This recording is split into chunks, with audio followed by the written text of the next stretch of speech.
केल्याप्रकरणी 2 गुन्ह्यातील 2 आरोपींचा जामीन फेटाळण्यात आल्याची माहिती ॲडव्होकेट संतोष नावकर यांनी दिली आहे.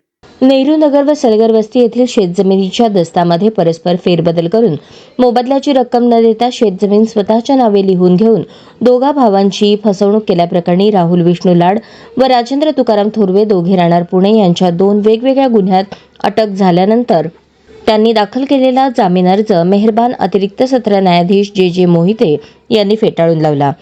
यात हकीकत अशी, रघुनाथ आनंद रोकडे यांच्या मालकीची नेहरू नगर येथील शेतजमीन व संदीप गोविंद रोकडे यांच्या मालकीची सलगर वस्ती येथील शेतजमीन ही शेतजमीन दोघा भावांनी आरोपींना 16 मार्च 2025 रोजी रजिस्टर खरेदी दस्तान्वये लिहून दिली.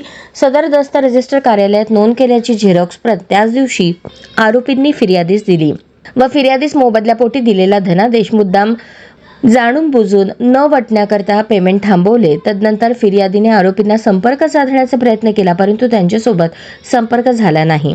त्यावेळी आपली फसवणूक झाली हे लक्षात आल्यानंतर फिर्यादीने कायदेशीर कारवाई करण्याकरता रजिस्ट्रार कार्यालयातून दस्तांची नक्कल काढली असता त्यामध्ये आरोपींनी खरेदी खताची रक्कम देणे टाळण्यासाठी परस्पर नमूद मिळकतीबाबत दिवाणी दावा प्रलंबित असल्यास तो निकाली निघेपर्यंत रक्कम देणार नाही असा मजकूर फसवून समाविष्ट केल्याचे दिसून आले.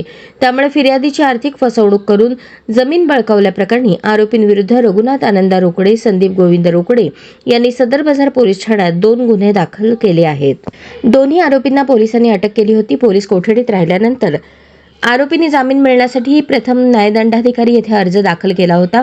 सदर जामीन अर्ज न्यायालयाने फेटाळला होता. त्यानंतर आरोपींनी मेहरबान सत्र न्यायालयात जामीन अर्ज दाखल केला होता.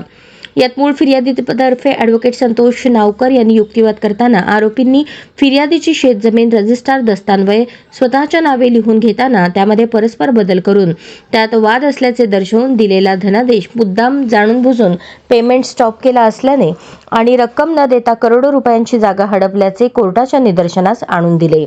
सदरचा युक्तिवाद आणि सरकारी वकिलांनी केलेला युक्तिवाद ग्राह्य मानून कोर्टाने दोन्ही आरोपींचा जामीन अर्ज फेटाळून लावला. यात मूळ फिर्यादीतर्फे advocate Santosh Navkar, advocate Rahul Rupnar, advocate Shailesh Potphane यांनी तर सरकार पक्षातर्फे ॲडव्होकेट गुजरे यांनी, आरोपीतर्फे advocate Shashi Kulkarni, advocate PB Londhe Patil यांनी काम पाहिले.